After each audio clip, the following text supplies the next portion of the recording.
धनंजय मुंडे यांनी नैतिकतेच्या दृष्टीने पदाचा राजीनामा द्यावा। आम्ही सर्वजण मागील 50 दिवसापासून ही मागणी करतोय, असं सुप्रिया सुळे यांनी म्हटलंय। तर मुंडेंच्या राजीनाम्याबाबत अजित पवार जे बोलले तीच आमची अधिकृत भूमिका असेल, असं मुख्यमंत्री देवेंद्र फडणवीसांनी म्हटलं आहे। धनंजय मुंडेंच्या राजीनाम्यावरून राज्यात चांगलंच घमासान सुरू आहे। आम्ही सर्वजण मागील 50 दिवसांपासून ही मागणी करतोय। धनंजय मुंडेंनी नैतिकतेच्या दृष्टीने पदाचा राजीनामा द्यावा, असं सुप्रिया सुळे म्हणाल्यात। दरम्यान मुंडेंच्या राजीनाम्यावर मुख्यमंत्री फडणवीसांनीही प्रतिक्रिया दिली आहे। धनंजय मुंडेंच्या राजीनाम्यावर अजित पवारांची जी भूमिका असेल तीच आमची भूमिका असेल, असं फडणवीसांनी स्पष्टीकरण दिलंय।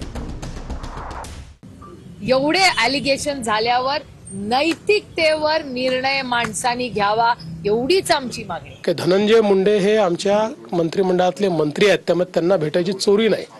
ते मला कधी भेटू शकतात, मी त्यांना कधी भेटू शकतो, कुठल्याही कामाकरता भेटू शकतो।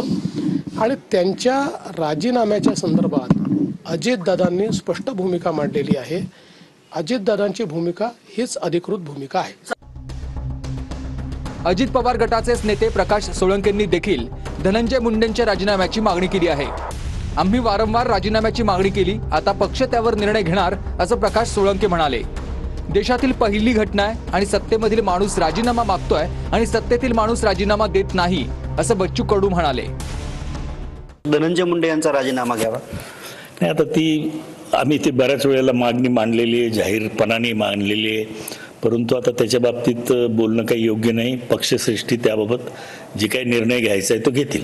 देशातली पहिली घटना अशी आहे का सत्तेतला माणूस राजीनामा मागतं आणि सत्तेतला दुसरा माणूस राजीनामा देत नाही। विरोधक थोडा मागतोय, मग असं जर म्हणजे ही खूप विचित्र अवस्था आहे। पुरावे देऊनही राजीनामा का घेत नाहीत? दमानिया यांनी हा सवाल केलाय। मुंडे राजीनामा देत नसतील तर त्यासाठी भाग पाडू, असंही दमानिया म्हणाल्यात। ते दोषी नाहीच बनणार ना।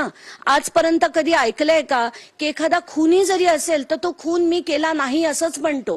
तर इथे सरळ सरळ आपल्या सगळ्यांना माहितीये की दोषी ते डेफिनेटली आहेत, पुरावे देखील दिलेत, पण अजून जर राजीनामा होत नसेल तर त्यांना आम्ही भाग पाडू।